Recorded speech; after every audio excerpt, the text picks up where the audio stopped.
Hey everybody, it's Jill Simonian from PragerU Kids and our prep membership program, PragerU Resources for educators and parents. 20,000 parents and educators being connected together to fight the compromised and radicalized curriculums happening in our schools. Will Witt's here. Hello, Jill. Hi, Will. Hello, PragerU morning audience. It's PragerU Kids. PragerU Kids morning audience. Yes, we have every Tuesday. Today's March 15th, right? It's the 15th? Yes, today's March 15th. It's our Tuesday check-in with our parents and teachers and grandparents and caregivers here on Facebook because we've got hot topic headlines. Confession, I was going to skip going live today, but Will, today's for you. Yes. Because he walked in and said, did you see this tweet from Christopher Rufo? It seemed right up your lane. It is. It is. It is in my lane. It is in my alley. It is alarming. And I believe, do you have that? Can you read us the headline? I do. I have it pulled up here. Okay. So let's get into it. Okay. So this is from Chris Rufo. You guys know him, fellow of the Manhattan Institute. A public school in San Antonio segregated 5th grade students by hair color, subjected them to harassment and abuse, and showed them graphic photos of murdered black children. The left is showing kids dead children, all as a part of a twisted anti-racism lesson. As NBC San Antonio first reported, teachers at Leon Springs Elementary School separated students into oppressor and oppressed categories based on hair color. Teachers told the dark-haired kids they were privileged and told the fair-haired kids they were not as intelligent. For 10-year-olds. Right. Also, dark-haired, wouldn't it be the opposite if they're going like the black? Well, they're trying to prove a point with these lessons. And, you know, I have elementary school students. Of course, I want them to know the evils of racism and what it means to be unified as Americans through diversity, through our differences. But this is twisted and corrupt and totally inappropriate. I mean, look at if you read what go down to where it says showed them. Yeah. As part of this lesson, the teachers also showed clips from the Spike Lee documentary, 4 Little Girls, about the Alabama church bombings, which included graphic autopsy photos of the dead children. And they're showing this in a class. Yeah. My question is, I wonder how many of these students are on grade level for reading? Are they on grade level for math? Mm-hmm. Are they excelling in understanding what the academics are for their grade? And then we have schools showing things like this. And I always say, oh, this is an overreach into parents' rights. It's a violation of public, parental rights. And I think it was last week, you just broke it down and you said, this is sick. Right. No, that's exactly what it is. And I want to read this part here because it shows how narcissistic the teachers are. It says, the intention of the lesson was to expose inequity and make the 5th grade children feel the pain of segregation. But the exercise went haywire. Students began crying and told their parents that their teachers were segregating and psychologically abusing them. So a teacher doesn't care about the well-being of the children. They just want to push their agenda. I mean, one normal person says, I'm fine with making children cry and be upset just so I can feel good about these stupid things that I believe. I mean, you have to be sick to believe it. You do. And whatever happened to, especially in this last year with all that we've seen in education, whatever happened to remember anti-bullying? Remember that? Right. Making people cry, picking on children, making people feel isolated and alone and scared. A school should never be a place where children are scared or parents pick up their children at the end of the day and are informed about things like this that are inappropriate. I don't want my kids seeing this stuff without my permission, without my consent, without my knowledge of what it is. It's a violation. It's a direct abuse on children and students, and it's taking advantage of parents' trust. And listen, we have our prep membership group where we talk about all of these issues with parents and teachers, and we're not here to pick on teachers because there are thousands and thousands of teachers who are against all of this, vehemently against all of this. Yeah. And it's really, I mean, the more headlines I see like this, it's tragic. Right. In my opinion, which you might disagree with me on this, but I'm going to say it anyway. Please. We have lots of teachers who are against this, but it takes more than just being against it. We have to be adamant about pushing the right values on children. You know, I know we talk about at PragerU Kids and prep and stuff, and we say, you know, we have to just teach non-political stuff and, you know, just teach them the truth and everything. And that's exactly true when it comes to the truth. But, you know, history, some things in science now, all of these things are inherently political. So it's not about teaching apolitical stuff to children anymore. It's about teaching the right things to children now. You know, I have no problem myself teaching my children conservative values and saying that we should have schools that teach kids conservative, truthful, you know, Judeo-Christian values. I think that's a good thing. So especially when you have people like this, because we say we want to have an apolitical classroom and they say, well, this isn't political. This is just the truth. Right? And so we have to be willing to say, listen, we're going full scorched earth on these people and not letting them teach this monstrosity to our children. I know. I don't disagree with you. Obviously, I took my kids, and we've talked about this before, I took my kids out of our previous public school, which really was excellent on all levels. But the second I started learning about these, now our previous school didn't do things like this, to my knowledge at least. But the second I started hearing about different lessons that were being injected into the classroom, like via the Gold Rush lesson for fourth grade, there was this whole worksheet that talked about racism and the evils and this and that. And I thought, why is all of this being, why was all of that being forced on kids and making them learn history in a way that was making them, you know, my daughter came home nervous and sad and anxious and everything. That I took my kids out because I thought that's wrong. And they, you know, that school didn't think that was political or radicalized or, you know, agendized in any way. But I knew that it was, because kids can't learn that way. No. I mean, I'm not a certified teacher, but I am a parent. Right. And I don't want my kids learning those things in a divisive way. You don't have to be a certified teacher. I mean, these certified teachers, I know people who are, you know, teachers. They go to college, they drink their way through college, and now they're a teacher and they're teaching trans ideology in their class. I mean, you know. I know. No disrespect to all the good teachers out there, but, you know, you can learn teaching as a valuable skill by yourself. You didn't have to go to college for centuries to be a teacher. You know, you just learned how to teach children. You taught them good values. That's what it was about. And people were a lot more autonomous back then as well. But now true. It's, you know, if your kid isn't going to this public school and being indoctrinated, your kid's going to be a stupid plumber or electrician, right? You want him to go to this ivory tower university and otherwise he's stupid and is going to be left out of society. But we need to reverse our thinking on that. Right, exactly. That's what I'm saying. That's what they've convinced us to believe. Yes, and a lot of us are really starting to wake up. But another thing you just said something about, and I want to hear if there's any comments about this. If anyone is from San Antonio or this area where this actually happened, the article, I think we linked to the tweet, I'm sure, in the comments, and everyone can read the details. But going back to what you just said too about teachers, how there are a lot of good teachers, but it's not enough to just believe this is wrong.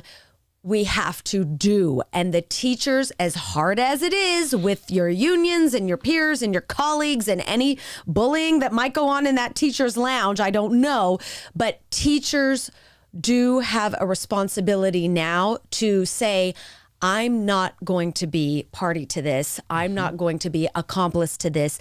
I know a group of excellent teachers who I'm personally friends with in the central part of California specifically, and they will get certain directives and lessons and things that really lean into this sort of ideology in the class. And you know what they do, Will? They put it in the garbage and they just say, you know what, we're not doing this. And they put it on the back burner and they put it in the garbage and they don't, and nobody says anything about it because they know that it's wrong. And those are the teachers that I applaud. And those are the teachers that we just, you know, we wish there were more of you. And then if you know, the more you do that, the more courage you have to really speak up at the staff meeting and say, I'm not okay with this as an educator. Let's go back to basics. That's what we need. That's what we need. You have to be on the attack. Imagine if you're a soldier in war and another soldier decides not to do his job, even though he signed up for it. He volunteered and chose to be a soldier with you, and because of his weakness, the whole platoon dies because of one guy, right? So if you're going and being this teacher, and you have said, I am going to be a teacher, an educator of children, you have chosen that career, then it is your responsibility to teach kids the right thing. And if you're too scared to go out there and speak what the truth is because you're worried about, people being upset with the union, whatever it is, then you shouldn't be a teacher at all. You have to, if you go and say, I'm going to do this, then you have to be that strong person on the attack. I respect you so much. I really do. I really do. I'm not saying that because we're on camera here. Will Witt, not only does he have wit, but he has brains. Thank you. Thank you. Sometimes you should be a teacher. Well, I kind of am, but kind of is. Yeah, he kind of is. Do we have any comments about this? I'm just curious. Yeah, we do. We have a few here. Let me read a couple. Tika says, values are taught in the home. School should educate, not indoctrinate.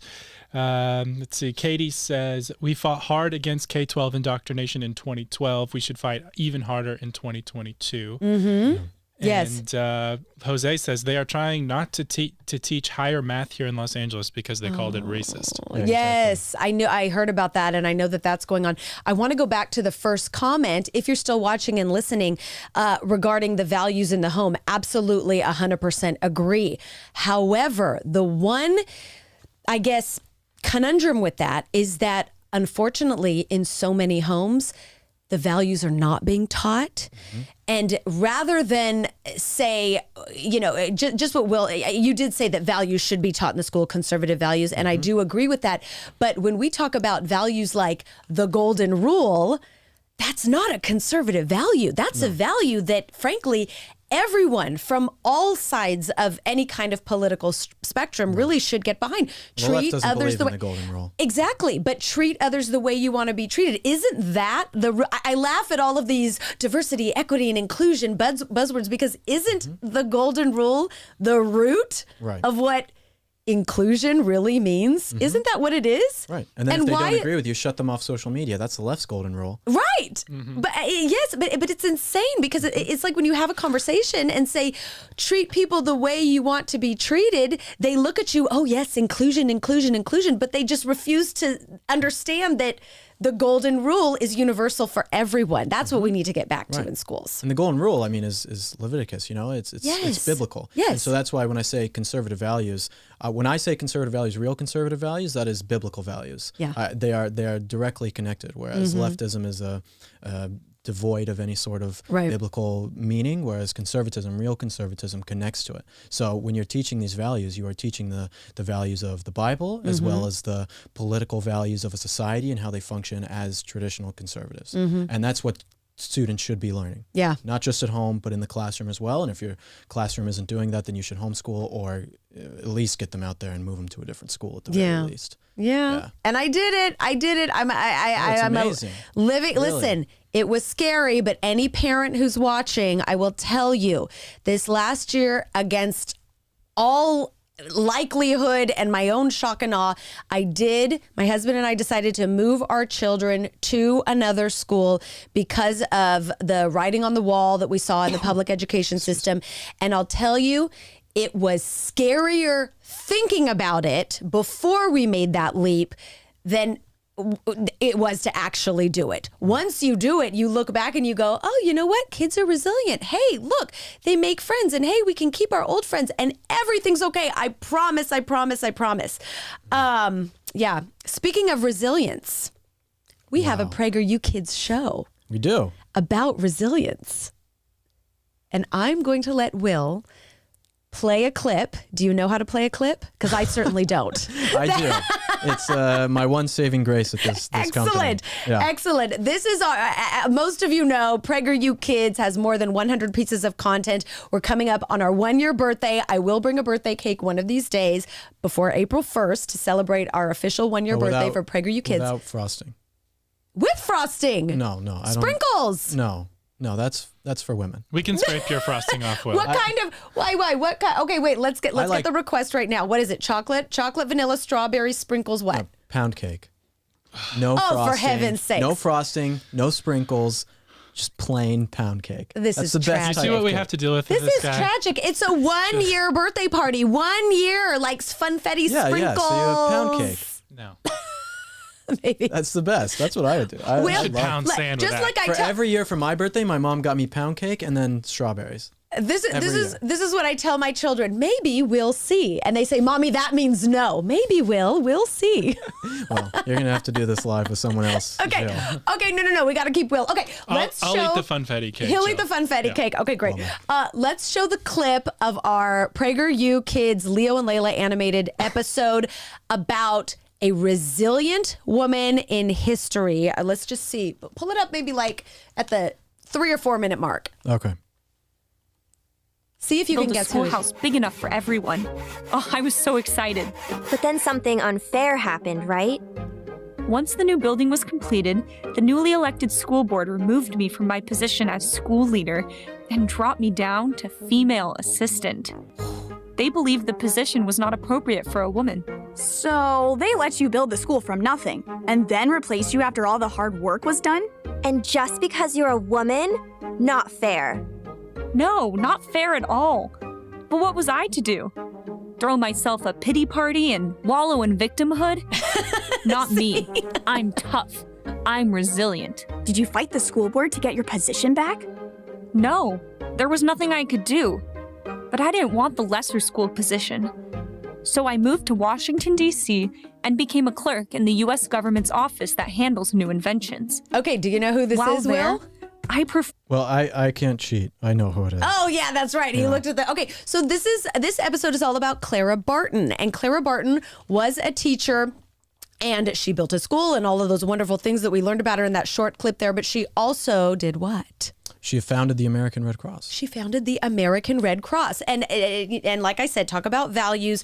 All of our PragerU Kids shows have history, but they also teach values that kids, unfortunately, are not learning in schools. And that episode is about resilience. And it's just, it's the small thing that us as parents can do. Instead of showing our kids the woke cartoons, get them into the habit of mixing in our PragerU Kids shows, because they are going to get the positive values and they are going to get a positive worldview that contradicts all of the garbage that they're being taught in schools. And also the other kids shows that are on Netflix and all sorts of things. I mean, they're basically hypnotherapy.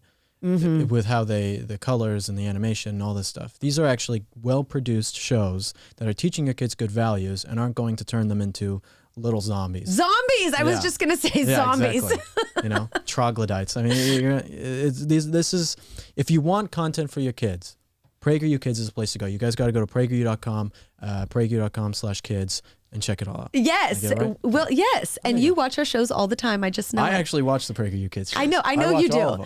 I watch them too. I'm not even joking. I do watch them. And I'm not joking. I'm learning our United States history from these shows as well, because I still have a lot to learn too. So it's great for us parents, great for us teachers.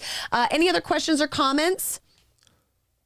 Next week, I will say, week we have an amazing Otto's Tales Storytime episode launching, because Dennis Prager is reading the story time. Wow. And it's going to be it's so cool and it's so cute and it's adorable, and everyone's just going to love it, and we're going to make a big deal about it next week. But until then, any words of wisdom? Real Be quick, resilient. Anita asks, is there a PragerU Kids app?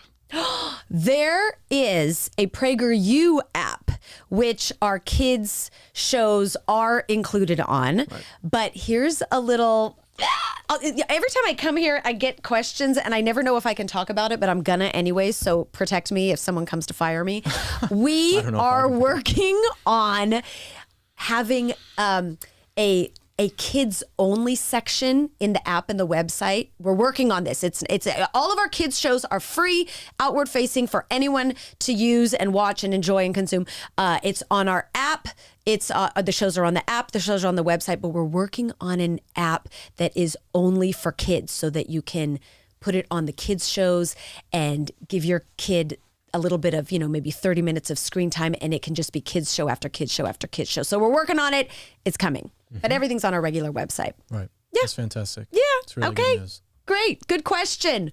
Thank you for joining us for our weekly hot topic breakdown discussion. Will Witt, I always get wisdom from you. Thank you, Jill. I love the young people. That sounded like a real old lady saying that, but I do. But yes. I like the, what was he going to say? Say it. Say it. No, I like the people who are just a little bit wiser than I am. A little bit more experienced. That was a good save. Yeah. Okay. No, in the best way. I told you he had brains. I told you he had brains. All right, until next Hot Topic breakdown and until next week, goodbye. Join us at PragerU Kids. Subscribe, prageru.com/kids. Join our membership group. Join us. Bye, everyone. Thanks.